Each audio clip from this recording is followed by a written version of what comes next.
I think our viewpoint as an agency is we just like to flag the limitations of only optimizing towards sales. So my favorite example would be 65% of our clients convert better with imagery than they do video. So if we just purely looked at a ROAS or conversion rate, an image outperforms a video, whereas 60% of time spent on Meta is people consuming video. So immediately, in order to serve the content which consumers want to engage with, and every trend suggests that that's where the world is moving, we need the ability to optimize towards something which just isn't sales.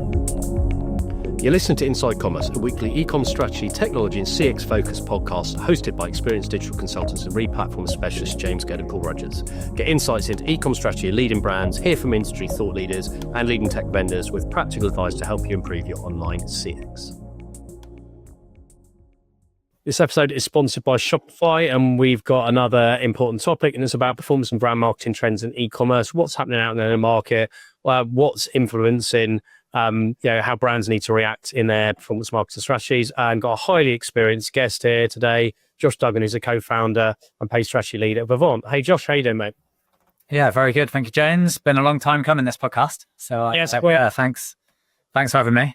We did start recording it, then we abandoned it, and then I very selfishly got COVID, which kicked out an early recording out starts. But we are here, and we're here on one of the hottest days of the year. How out of interest, how much of a sweatbox is your office at the moment? Well, we're in WeWork, which is actually quite nicely air conditioned, but I have just come into a booth for the podcast. So we'll have to see how we get on, but hopefully it's not too bad. How about you? Yeah, it's slowly sweltering in my my office without AC. For those listening or watching, it'd be interesting to see which one of us passes out first. But let me tee this up.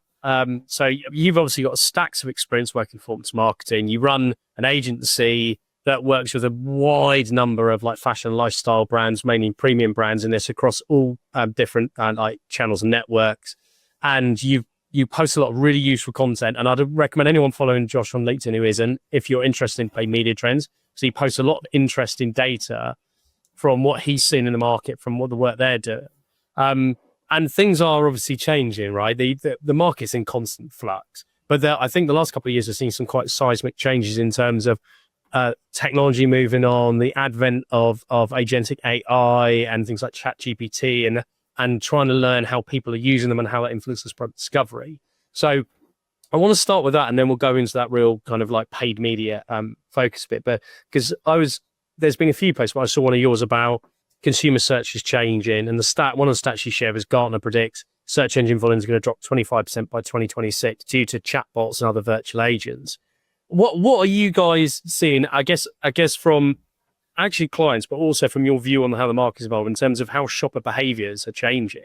Yeah, definitely. So I'll start off with the broader trends, because I think I've got a pretty relevant view on it as of today. So just in terms of like Google's perception as to how search will change, a lot of the data I shared the other week on LinkedIn was from FT. So I've just resubscribed on my FT subscription.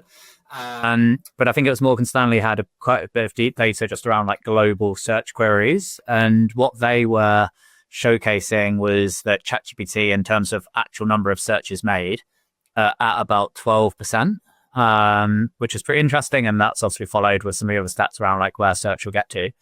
But I think it's very interesting. So I think one part will be, everyone is using ChatGPT, or at least most people are. I think the first consideration is the queries which are being taken, so a vast amount will be, and so it's 20% of Google queries only click a paid ad. So there's 80% of Google queries which are, very isolated to just research and, essentially what Wikipedia will answer and everything else. And I think a lot of those queries are the ones that shifted to ChatGPT. In terms of like, help me write a CV, help me do X, Y, Z. And just from an e-commerce perspective, I don't think there's too much to, at least for today, there's not too much to kind of like be concerned about, but obviously it's the changing dynamic of search. So I think one interesting place to start would be how OpenAI and how Google manage to introduce products, I guess, in this new realm of consumer search. So obviously OpenAI with the integration with Shopify, and I'm sure that over time they're going to be looking to monetize at least for an advertising platform through that route. And then you've got Google, who, and it's quite interesting when you hear their perspective on it. So they obviously are slightly behind on the, on the rollout of AI overviews and AI mode. And their view is that they've just kind of like tested it substantially and they've got to a position where it's very strong. And in all honesty, I think I can't really see, I think if Google get AI overviews right and they manage to pull in products which are relevant, I can't really see at least e-commerce queries soon shifting to OpenAI. I think Google's still got, massive market, like ownership of search. So I think that'd be quite interesting to monitor. And I think what you will see is, I guess, how people are using the platform. So, there's this whole, view around zero-click searches and kind of like the substantial increase there. I think there's some stats where it's like 40% of users now don't click through, just where they get the access available to them.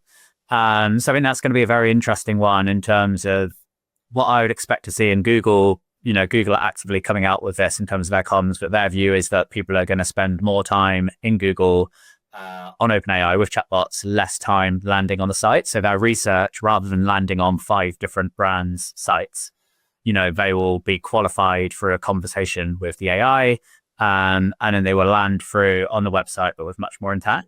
So I think in terms of the shift to expect from a consumer trend perspective, I think you'll see a lot less traffic coming through search, but I don't think the actual sales being driven through search will drop. So, the conversion rate increase will essentially balance out the drop in traffic. And there's a really cool example I saw for Google shared this years ago. I think it's like 2 years ago, where a user searched for mountain bike and has, back in the day, you would have clicked, 5 different ads and you would have researched, kind of like what works best on each terrain, what's, going to be best for a beginner rider. What can you expect from a shipping side, like how quick's made. And what will happen now is the query will just be massively qualified. So it'll be, what terrain are you going to be riding on? What level of rider are you? Are you planning to use it in the summer or winter? And do you want a bike which is, really sufficient, like self-sufficient, or do you want a bike which, might need a bit more work done to it? And then once Google have found out what products will be most relevant, it'll push you that way. So I think what you'll see is you'll just see, less people coming through, but much higher quality and much higher intent. Or at least that's Google's view on where it'll get to. And I'd be pretty inclined to agree. Yeah, the bit that I'm really interested in is we're seeing like the emergence of discovery and purchase happening outside of retailer websites, even though the purchase is going to the retailer, because you've got things like PayPal announcing shoppable ads over in the US going to beta in the summer. I'm wanting to bring that into like the UK and Europe as well, where actually more and more research and decision making is then going to happen outside of the side of the commerce side. And the bit I'm really intrigued to see, because I think you're right. Initially, it's going to be the agentic AI is going to be really good for just being able to vocally speaking or type in a prompt, go, can you find me the best like lightweight jacket for men to use in wherever it is. That's less than £50 that is available for next day delivery, and all the structured semantic data that sits behind it will give them the right information, and the AI chatbot can do the interface. But when the agentic side combines with the purchase, the payment processing that embeds itself into that process, for me that's what I'm looking at in the future. That I can't imagine that the people behind the AI side and the people behind the payment process are not already thinking that's where it's going to be. Yeah, that's very interesting. Share. Especially if you're PayPal and you want to get more money through versus Shopify payments. That's yeah, certainly. I mean, that's a very interesting position. And obviously the brands will be looking to reduce that as much as possible. But, at the end of the day, you kind of follow consumer and, whatever works best to consumer. And that's certainly something which, would be quite appealing. What do Mattel, Victoria Beckham, Sennheiser, and Glossier all have in common? They power their businesses with Shopify. Shopify is the most innovative and scaled commerce platform on the planet. It also happens to have the best converting checkout on the planet. Shopify, powering the future of enterprise commerce. Find out more at shopify.com/enterprise. I think we're going to have to redo this in like a year's time. I'll have the same conversation. Yeah. See what I've got to take this war. But let's come back now to the paid media side, because we're going to do an episode in a week or so around the pure SEO part of this as well, which is really interesting. What you touched on with Google is really important. But in the paid media space, what are the big themes that you're seeing, and how are consumer behaviors around the shopping piece changing? Yeah, no. So I wasn't going to reference this, but I do think it's always quite nice to just get a view as to what the platforms are doing. So in terms of paid trends, if you look at where Meta have invested over the last couple of years, so a big one would be in creators. So 35% of time spent on Meta is time of people like engaging with influencer content. So Meta understand influencers is huge. They've trialed different third-party creator marketplaces. They've just built their own. They're doubling down on that side. They're putting a lot of investment into branded content as well. So I think that's just one interesting thing to look at. Andromedia essentially is their most recent, release of how the technology targets users. And essentially what they're trying to do is just give the AI much more control over what ads users see, at what stage in the funnel, how many times they see the ad.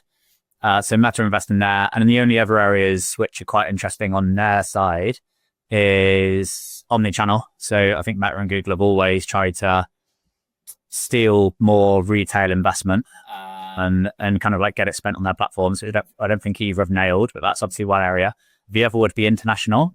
So I'm sure we'll talk a bit through international on both, but I think just where the UK is pretty saturated, I don't think there's many brands wanting to spend more on Meta.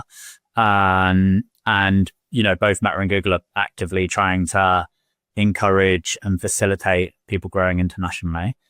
And on the Google side, I think everything they've done over the last 5 years has probably been to transition them into a world where they can optimize the ads for the advertiser. So, there's been an ongoing view that Google are going to get rid of keywords. And I guess Google's goal is, especially in the world of AI search, is that they can essentially, write what they think is the most compelling copy for you.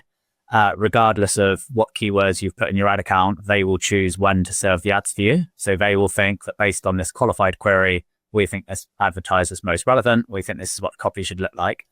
So I think Google are doing everything in their ability to kind of, automate more, take more control from the advertiser. So I think those bits are quite interesting. And then in terms of like just broader trends, so content, I think we'll talk about a bit more specifically, but I'd say my favorite analogy is I just think one of the biggest changes in the last 4 years is how much consumer expectations of brands have changed. So 4 years ago, you could have, you could take your campaign imagery, which you run on email, you could put it on Meta, you could add a little call to action and it would probably work. Whereas today, if you look at what brands need to run to capture attention, to drive engagement, it's just so different. And it, almost replicates what organic social was a couple of years ago, where it's, it's engagement first. Edutainment is the term Meta use. It's social first, it's kind of like purely built to engage a user on the mobile. So I think content's probably one of the biggest changes I've seen. And then I guess the other ones would just be data and measurement. So again, I'm sure we'll talk on measurement and attribution in a bit more detail, but I guess over the last couple of years, that's probably, one area which just hasn't changed, in terms of, people investing more, people trying to learn more, and everything else. I guess content and measurement will probably be my two main areas. And then I always like to just be aware of what the platforms are looking at. Yeah. Well, let's go to the content bit now, actually, because it follows on really nicely. And I've had lots of clients I work with are renewing their focus on upper funnel. Because there's a real nervousness about being dependent on discounting and the point of purchasing, because actually it's very short-term revenue. It doesn't build longevity. But upper funnel can be more expensive, more challenging. It requires greater thinking strategically, better audience depth and knowledge. So And you said creative and content are key. So do you want to talk through what you're seeing is like, what are the main trends? What are the opportunities?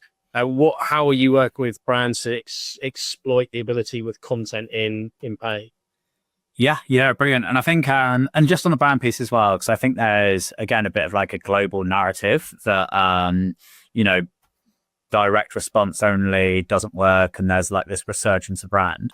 And I think our viewpoint as an agency is we just like to flag the limitations of only optimizing towards sales. So my favorite example would be 65% of our clients convert better with imagery than they do video. So if we just purely looked at ROAS or conversion rate, an image outperforms a video, whereas 60% of time spent on Meta is people consuming video. So immediately, in order to serve the content which consumers want to engage with and which we know are spending more time engaging, every trend suggests that that's where the world is moving, we need the ability to optimize towards something which just isn't sales. Otherwise, we'll just be prioritizing, kind of like real low funnel content. So there's definitely, for most of our clients, we're looking to introduce, more upper funnel tactics, which allow us to serve content which isn't just going to be optimized towards, an immediate purchase, content which drives long-term value and everything else. And,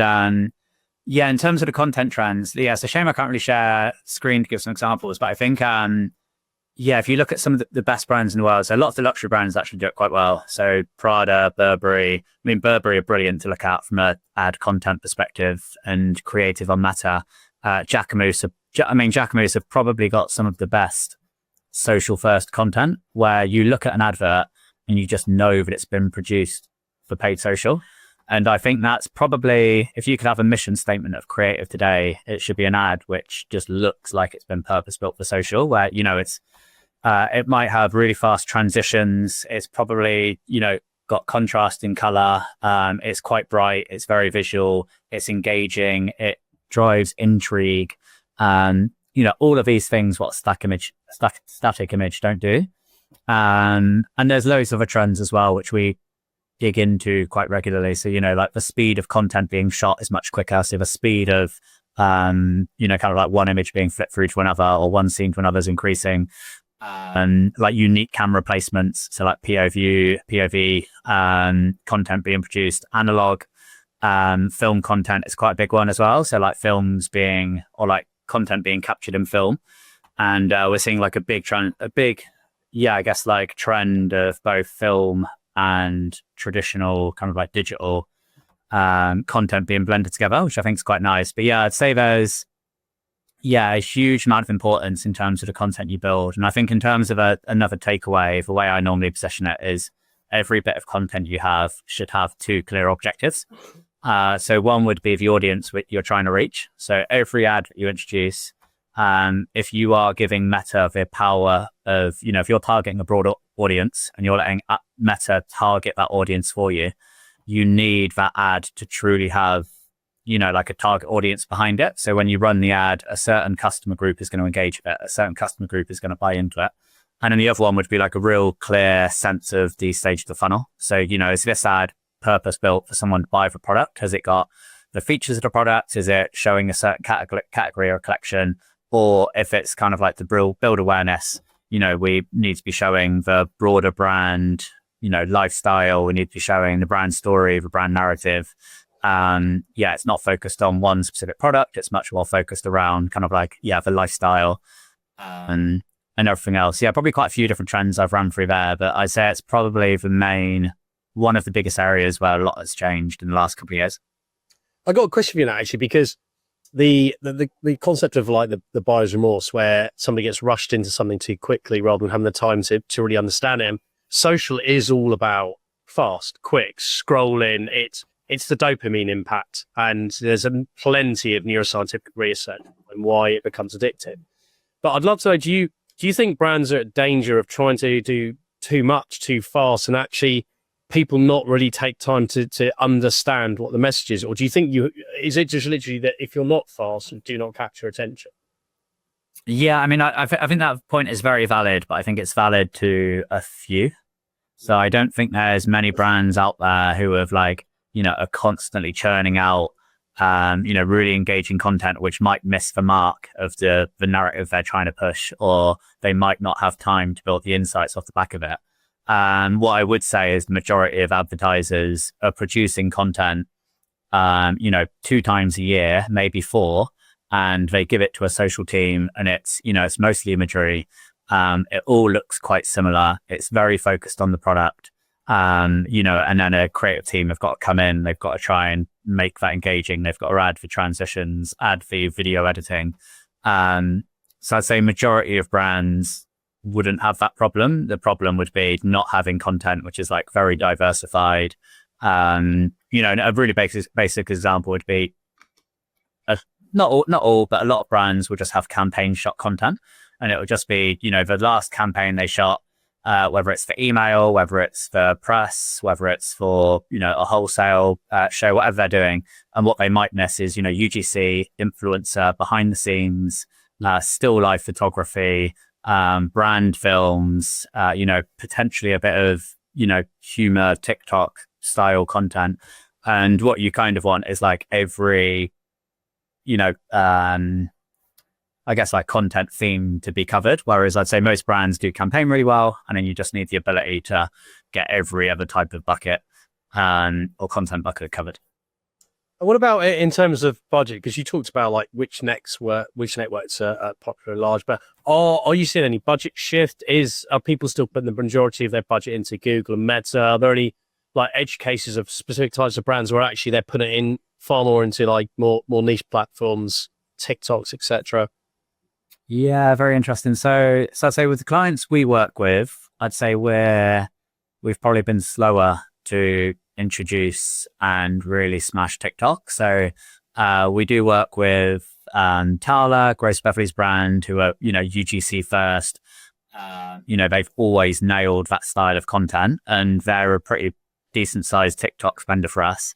And whereas, some of the more premium brands that we work with, the Stella McCartney's, Paul Smiths of the world, they have probably been slower to adopt TikTok. So I don't think we'd be the best visual of like the global shift towards TikTok. But in terms of our client size, what I would say is globally, Meta is proportionately growing quicker than Google. So Meta's year-on-year growth is bigger than Google's, and has been year to date, and it was last year. And I do think that follows a bit of a, I guess, like general consensus I'm seeing, where if the measurement's right and the content's strong, people are happy to invest on Meta.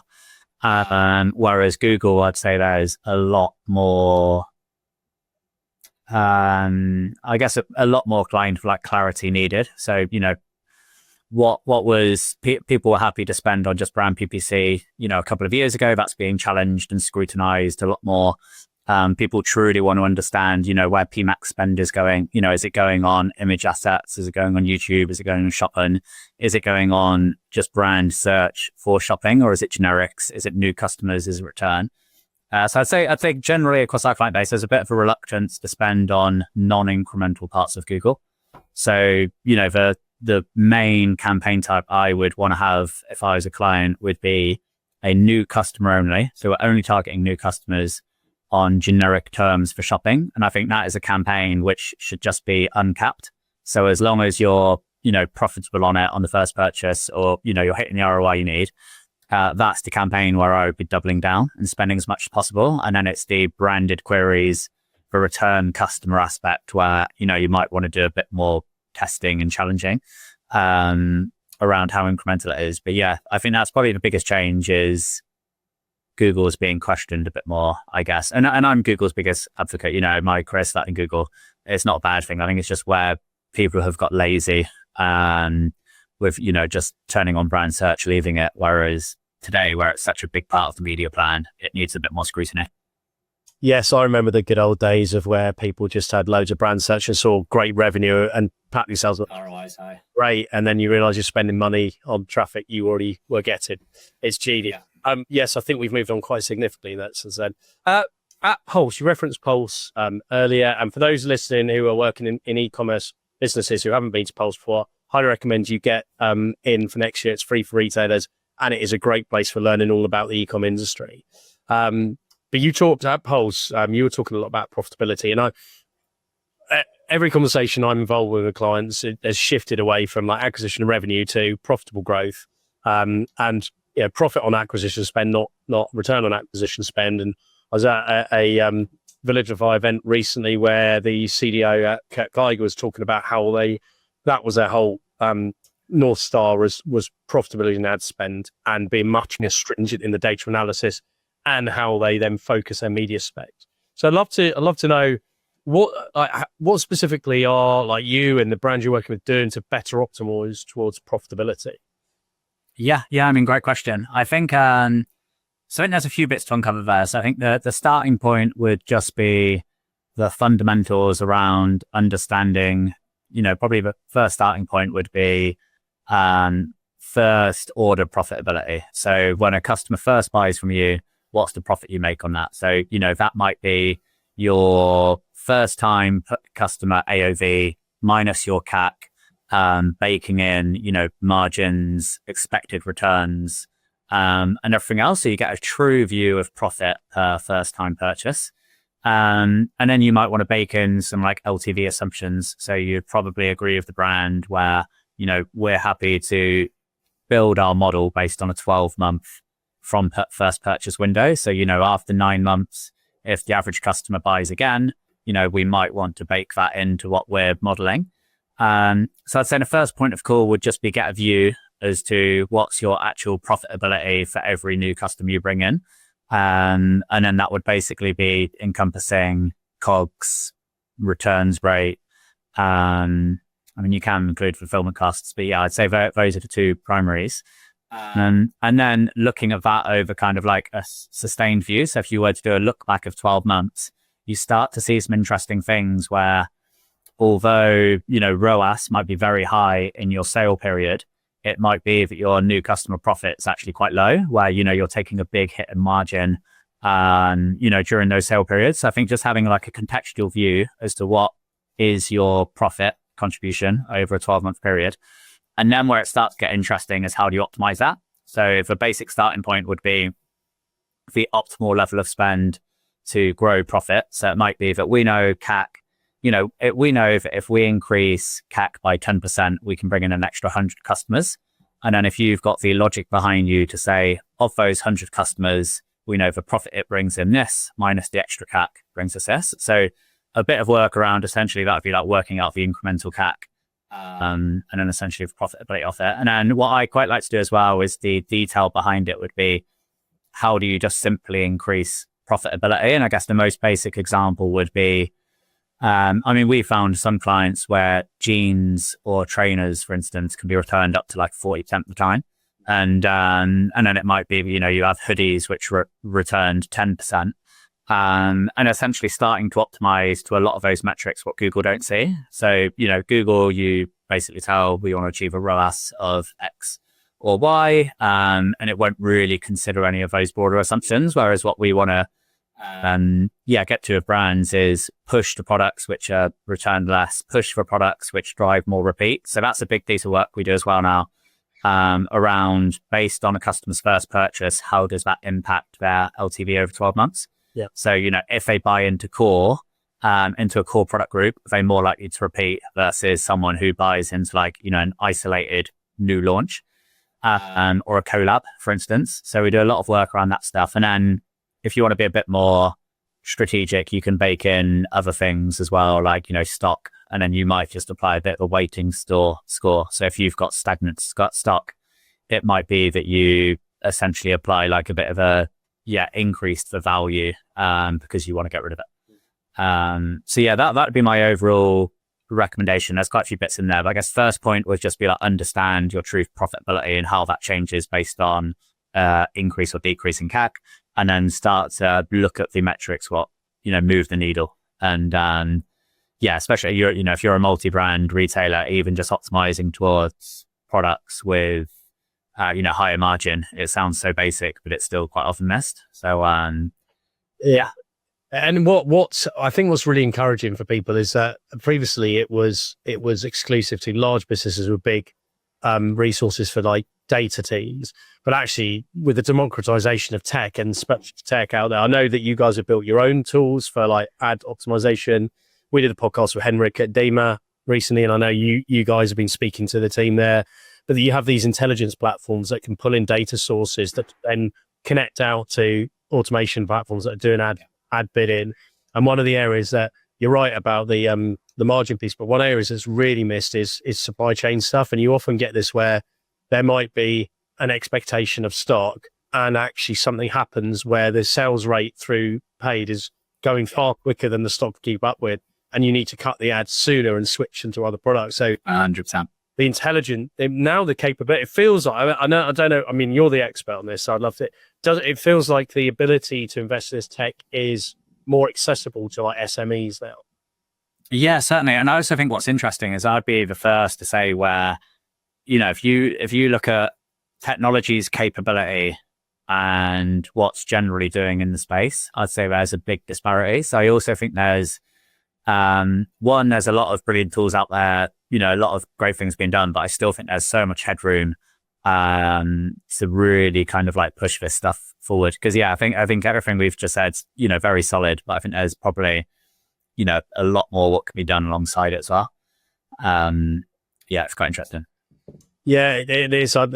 Keeping track on the technology and the measurement and analytics space is challenging enough, let alone the wider ecom system. But it leads me on to, we're going to come on to measurement in a bit more detail in a minute, which I know you could spend hours talking about alone, but we'll do a summary of it so people don't fall asleep.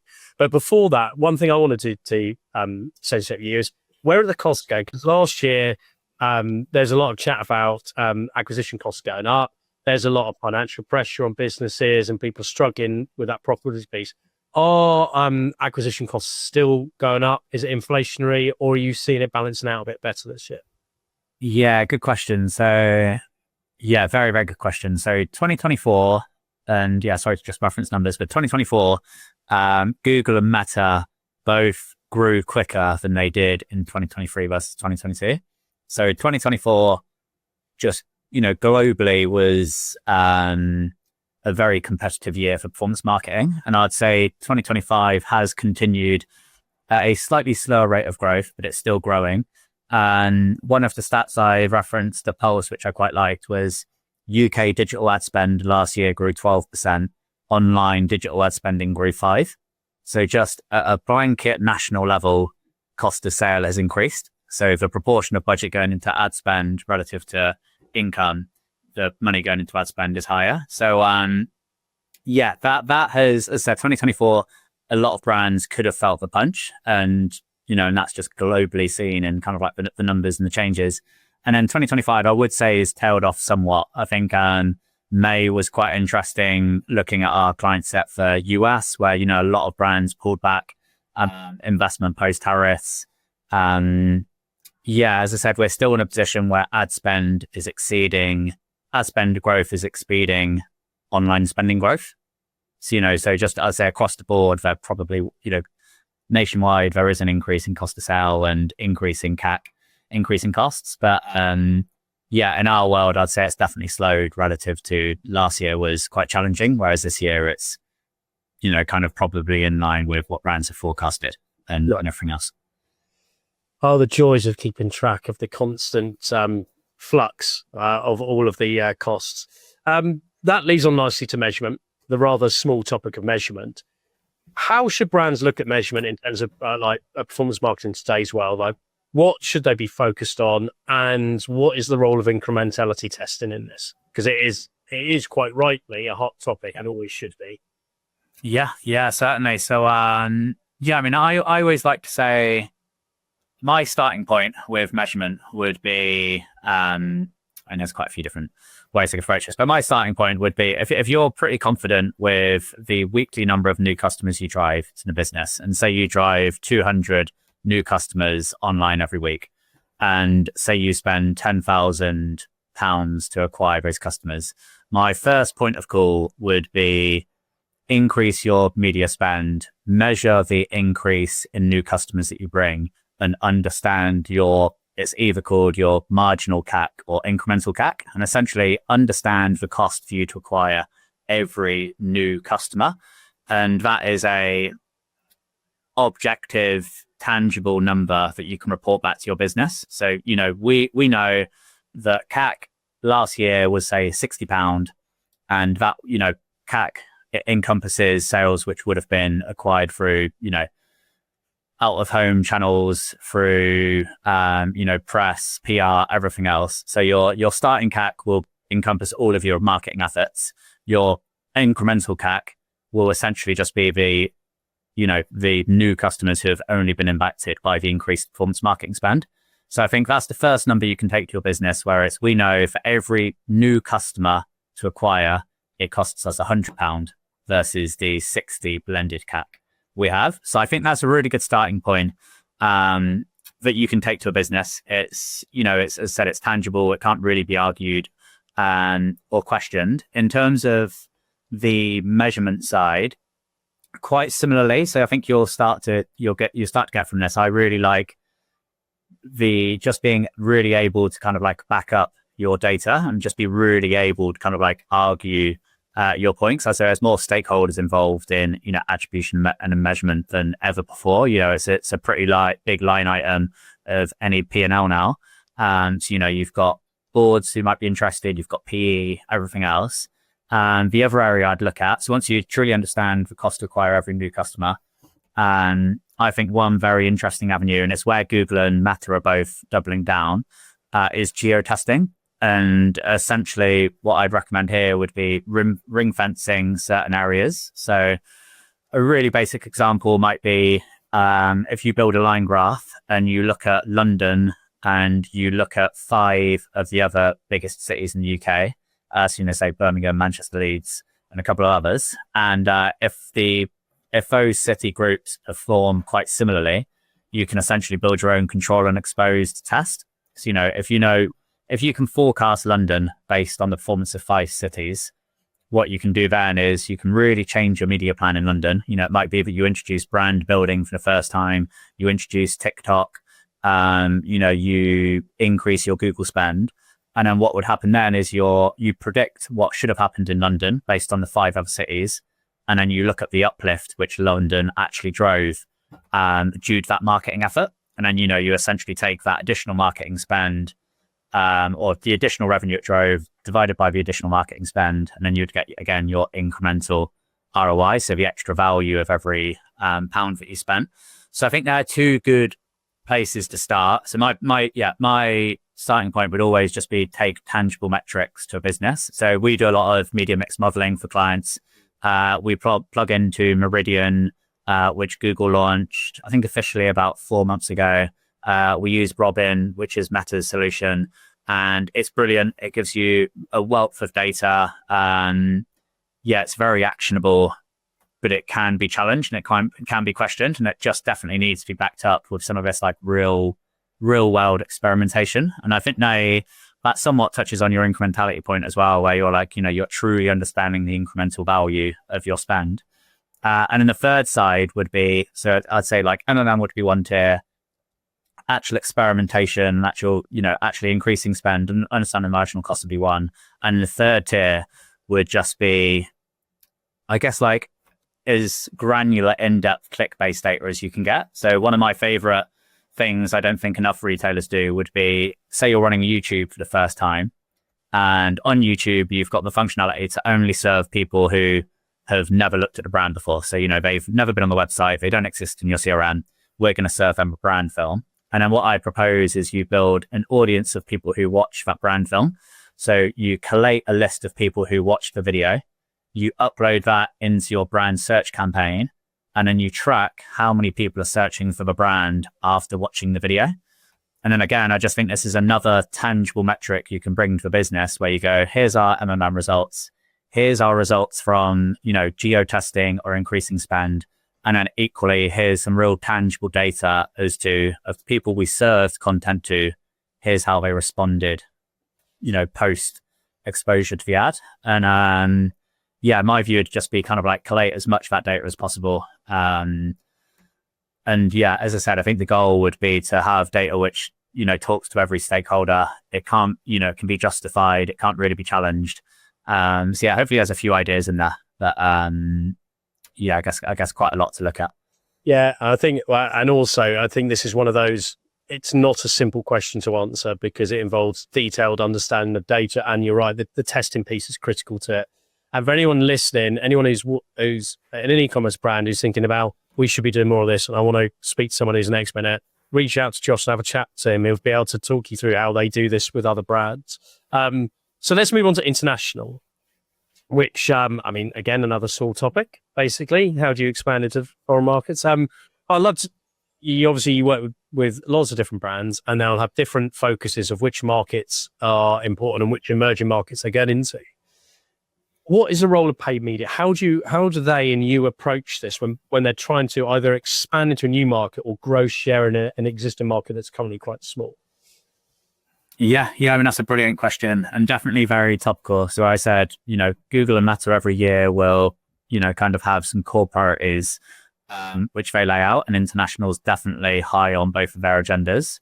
And I saw an interesting article from Accenture the other day where the compound annual growth rate of international growth is 2 times higher than domestic growth, which is for e-commerce, which is quite interesting. So I think, it's cross borders expected to grow around 25% over the next 3 years or so, whereas UK would only be 12. So yeah, a lot of kind of like thought and attention going into it. In terms of our view of growing into a new market, I guess US historically has always been the number one focus, and even post tariffs, it's still, by far the biggest second market for us. And I'd say we've got a lot of experience going there. So one tactic we often introduce, and I quite like, essentially is almost building, so how like Meta and Google would have their lookalike audiences, and they build audiences who look like your customer.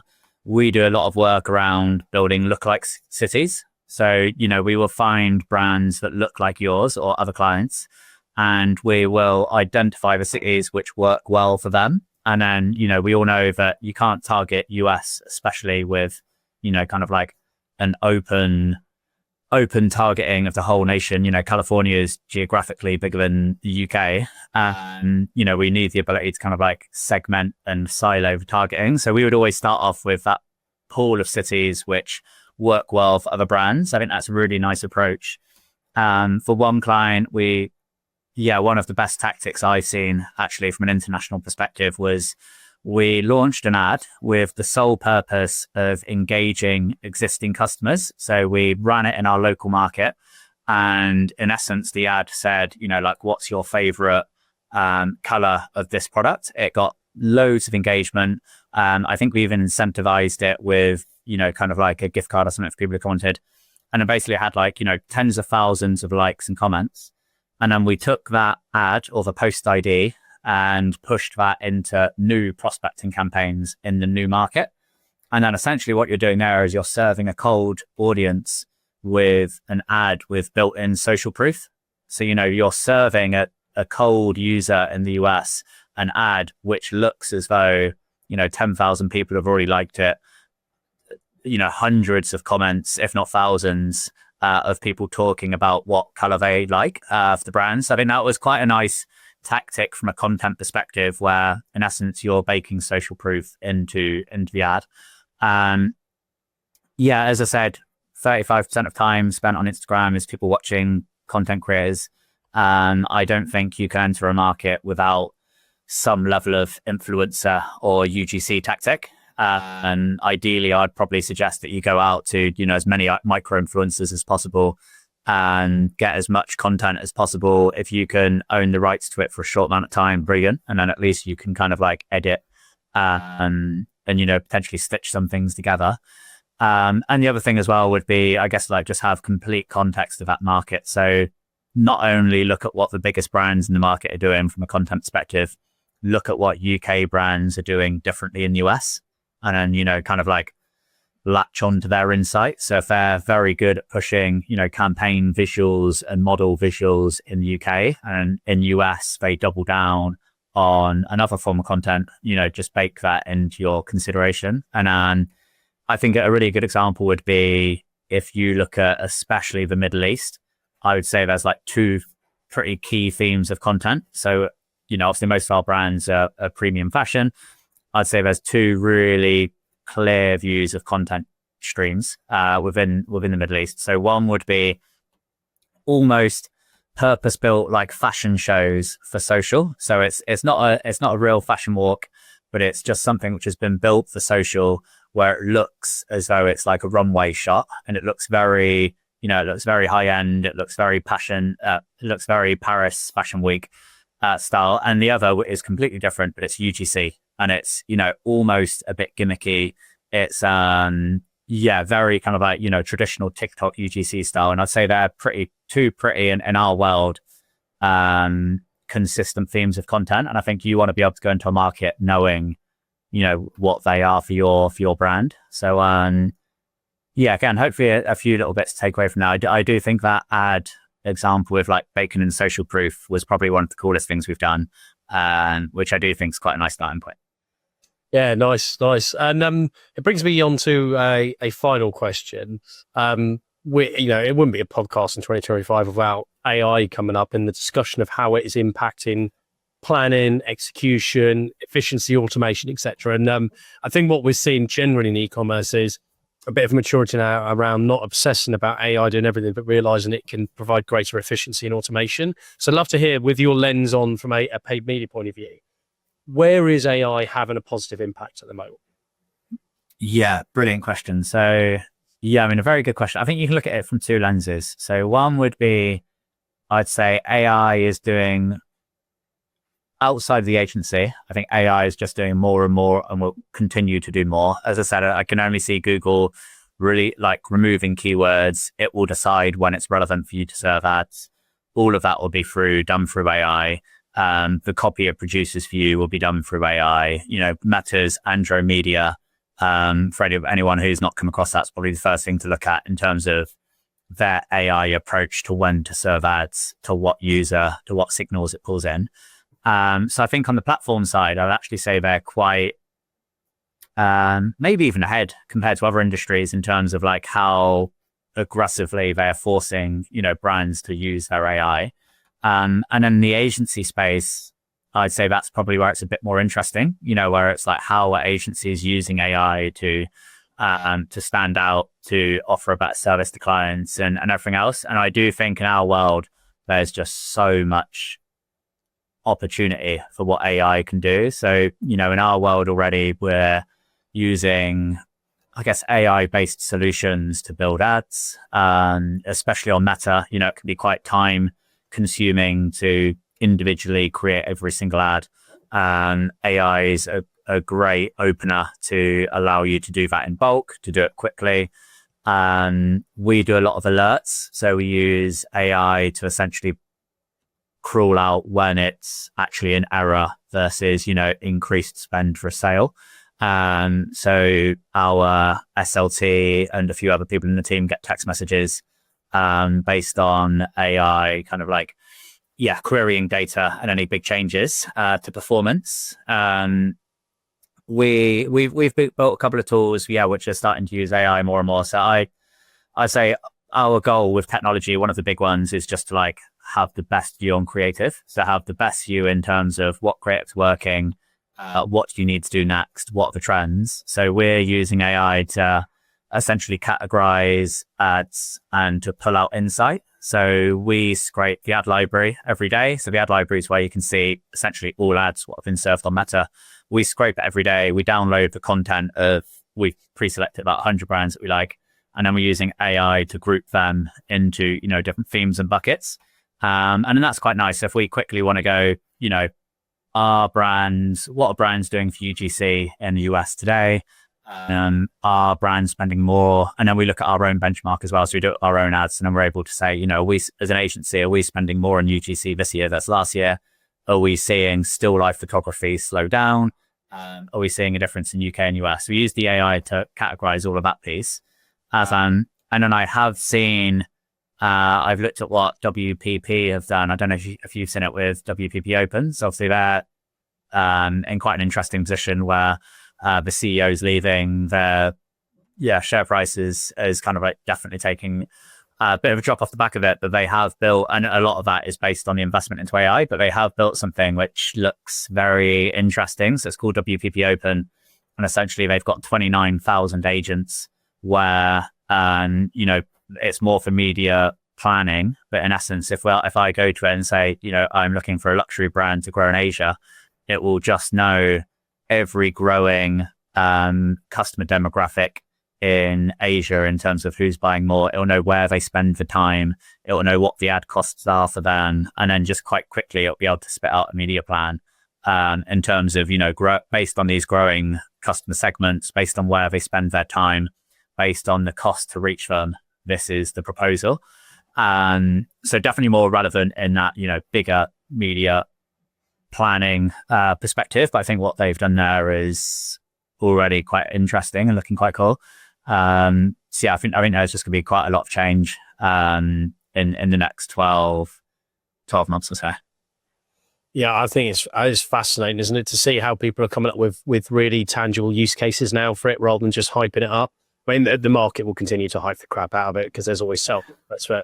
Look, really enjoyed this. I could keep asking you questions for ages, but I appreciate that you have a life to live and an evening to enjoy. So for those of you listening whose interest has been piqued and you want to probe on anything, discuss anything, debate anything, disagree on anything, paid media, performance marketing related, Josh's contact details on the landing page.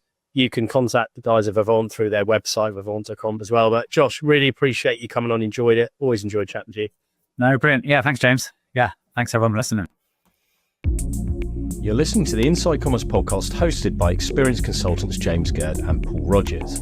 Inside Commerce is your fast track to digital knowledge, featuring interviews with leading e-commerce retailers, industry thought leaders, and the C-suite of key tech companies to explore the latest in digital strategy, customer experience, and tech. Discover what the latest trends really mean and get practical advice based on experience to help fine-tune your e-com strategy and tech stack. Follow us on LinkedIn and reach out to James or Paul if you'd like to discuss an e-commerce project. We hope you enjoy the latest episode.